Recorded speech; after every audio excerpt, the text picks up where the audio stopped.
Hey there friends, my name is Riley. I am the owner and creator behind Pocket Full of Posies, and I'd like to welcome you back to my YouTube channel.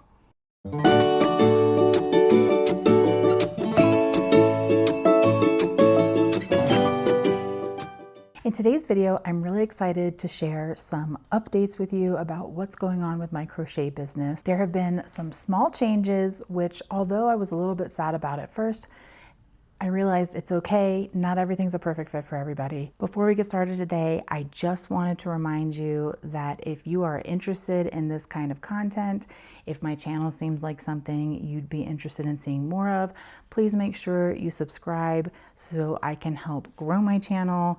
Make sure you give me a like on this video, interact with this video to kind of help push it out to others as I work to just grow my YouTube channel overall. If you follow me on Instagram, you may have seen some posts about me moving my plushies into a brick-and-mortar store. I had a shelf at that store. It was a mix of vintage, antiques, and also artisans. After trying it out for a few months, it became kind of clear that my products weren't the best fit for that particular space and that their customers weren't my ideal customers. And that's okay. I recently went in, packed up my shelf, said goodbye, and wished them well. I think it's a great space. I think they have a lot of really unique items. I just don't think people that were shopping there were looking for the items I make. But oddly enough, the day after I packed up my items, my realtor from when we moved to Colorado reached out to me to let me know that she and her realty group were going to be hosting a treat yourself market here in Colorado in May. She knows that I've been working on my plushie business for a while, and she said that when they were tossing around ideas for vendors, my name immediately came to mind, and I was so excited about this opportunity. This may be surprising to some of you, but I've actually never done a market before. And I've been watching friends of mine in the crochet community go to markets and have such a good time and talk to customers and really rave about the experience that I've been wanting to try it myself. I just had never really fully taken the jump, didn't know where to start, wasn't sure who to contact, what's legit, what's not legit. So this felt like a door opening. And you know what they say, when one door closes, another opens. So I thought it would be a fun little series for you to come along with me as a complete newbie trying a market for the very first time. The good thing about this market is it's only 4 hours long.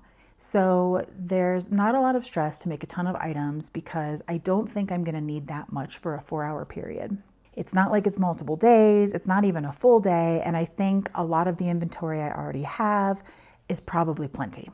I've been watching lots of YouTube videos from my other creative friends to kind of find out what seems to do well at their markets. The only difference is this market is only for adults and only for women. So I have to keep that in mind as I am market prepping. Today, I thought I would share a little bit about what I've started prepping, what I've crocheted so far this week, some of my plans for this market, just kind of a vlog / what's going on / what I crocheted this week video. For those of you who watched my last video, I talked about how I came up with the pattern design for my winged kitty pattern. And that is one thing I completed since my last video. The pattern is complete, it's in the hands of testers, and it will be releasing on Saturday, April 25th. I had to share with you the most recent kitty I made though, because I love it so much. This is Wisteria, the winged kitten, but this is an earth elemental version. You can see she's got a tiny little mushroom on her head, some little mossy details on her head and her neck and her leg. And then in the back, she's got a little mushroom growing out of her tail and some details on her ears that make them look like they were little leaves. I'm totally obsessed with this one. I'm not sure I'm going to be able to let it go. I have a tendency to try and make like a cottagecore, woodland themed version of my plushies. I just can't help myself. I'm really drawn to that aesthetic. So this is what came out of that. And look at her little toe beans. So cute.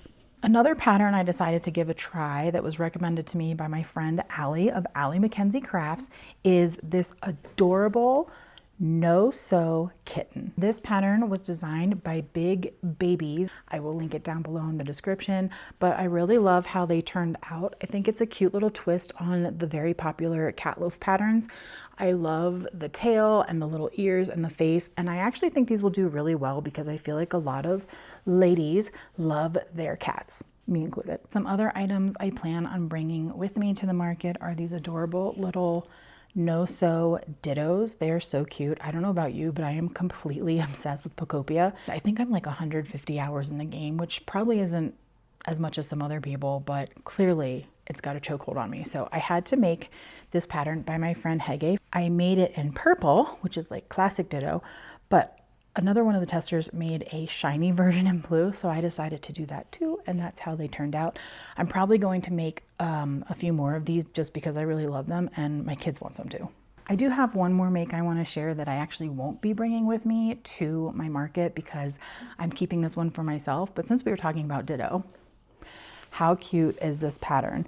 I made this for my office. It's a low sew Ditto pattern. It's like a pillow sized Ditto. I love it so much. This is a free pattern by Cat Knit, available on Instagram. I will link this pattern down in the description below as well. Side note about this pattern, the other day I found my cat napping with it and it made me wonder if maybe he was off on a dream island with Drifloon. I also wanted to include some plant hanger patterns, and I had purchased this one from Cody Loops a while back, and I thought this was the perfect opportunity to make them. So far I've made 3. How cute are these little glasses? But these are the 3 different little hanging plants I've made so far. I bought the entire pack, but you can also get these patterns individually if you prefer. But they're adorable. I can just imagine people are gonna love hanging these from their car or somewhere around their desk, either at home or in an office. They work up really fast and they're just so darn cute. Like I said, I'm really trying to focus on smaller makes, and it's helpful in terms of what I'm planning to price them at if they are low or no sew and don't use a ton of materials. I also, you may have noticed, am not using hand painted safety eyes on these makes. 1, because they're small, and 2, because those add to the final product cost. So another pattern that I found that I really love is this free pattern for a little tiny capybara, which I think is absolutely darling. It's low sew also, and I just really love how cute it is and how quickly it worked up. Capybaras seem to still be pretty popular, so I'm gonna make a few of these and hope that people like them. This pattern is a free pattern on Instagram from Sweet Bean Crochet, and again, I will link that down in the description below. Like I said earlier, this market is adult only, just women, so I figured I wanted to kind of like lean into the plant vibe. I feel like a lot of the girlies are into their plants, even though we may not all have a green thumb. So I thought it'd be fun to have some plants that you can't kill at the market. So one of my favorite no sew little plant patterns is from my friend Millie of Red Mills Crochet, and that is her Flower Babies pattern. Look how cute this is. You can find this pattern on Millie's Instagram and also on her website. It works up super duper fast and I just love it so much. I also made a pink and yellow version and a cute little red and yellow version with a darker green yarn. I also made this really cute one in a dark green with a little sunflower top. You can also mod that pattern to be a mushroom baby by changing one of the rounds to just be half double crochets only instead of making the flower petals, and it works up to be so cute. So this is the mushroom baby version of Millie's pattern, and I actually made a couple more of these. I made one in pink, and I also made one in purple. And I think they are so cute. I think they're gonna look so cute on a shelf together. I'm probably going to make some more colors so that as these sell, I can put some more out on the shelf, but we'll see depending on time how many more I get made.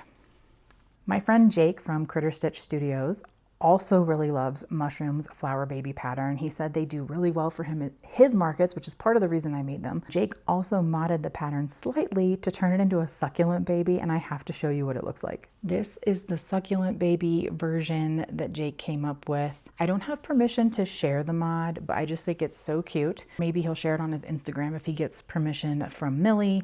This just turned out so adorable. I love it so much. I made 3. I also made one in a dark brown and a more vibrant green, and then in kind of this rusty brown color with a dark green top. They're so cute. Another pattern I worked on is this adorable cactus from Crochet Me Zaddy. This is actually going to be a pattern that's featured in his upcoming book, Itty Bitty Amigurumi. I was a tester for that book and I fell in love with this pattern when I saw it. I think it is so cute. As you can tell, I really love like little plants and things like that. So I was super excited to see this included in his book. I would love to share some of the other ones I've made too, but I specifically made this one for this market. I'm probably going to take the other ones that I've made already to the market with me. I just don't happen to have them on me right now, so I can't share those yet, but I will in probably a future video when I kind of do more of a deep dive into the inventory I'm planning on taking. I have one more pattern test to show you that I worked on this week, and I was really excited when I saw the tester call for this pattern because I knew that it would be perfect for markets. And I'm really excited about it because I think that for this market in particular, some of the fantasy stuff that I have and want to make will probably do pretty well. So this is the No Sew Baby Dragon by Kai's Creation. Today is Thursday, and this pattern isn't out yet, but it will be out tomorrow, Friday, when I post this. So I will be sure to include the link so you can get your copy. But how cute is this? It's so adorable. I love the little floppy legs. Now it's meant to kind of lay like this. It's got this really cute little curved fuzzy tail. But this completely no sew, even the wings. Like I didn't sew on anything, which is awesome. And I did this one in Sweet Snuggles, and you can see it's a really good size. And I have a lot of the Sweet Snuggles yarn to use, and I'm never really sure what to use it on. And I think this pattern will be perfect for stash busting my Sweet Snuggles. And how cute is it? Just look at the little face. So cute. I love the colors on this one. The eyes were part of the 3J's Handcrafts Christmas advent calendar from last year. I think it was last year, 2024. And I'm still going through those because I got a ton of eyes, and I just thought they were perfect for this project. So that is my little No Sew baby dragon. I definitely want to make more of those dragons. I think they will be a good product that I can include at a relatively low price point considering the size, because of how quick it works up with it being no sew and being able to be made with that larger yarn. So that's what I've been up to so far. I'm also working on getting a few things for my table. Right now I have a 4-foot table, so I need to get like a tablecloth, maybe a table runner or a banner of some sort. I do have some shelves that are in my house that fold flat, which I think will be really cute as part of the display. And when I was selling in the store, I had to purchase a shelf for my space. So I'm just gonna swap out that shelf, which doesn't fold down flat, in my office where the one that does fold flat is. It currently houses my Animal Crossing New Horizons Lego collection and some books.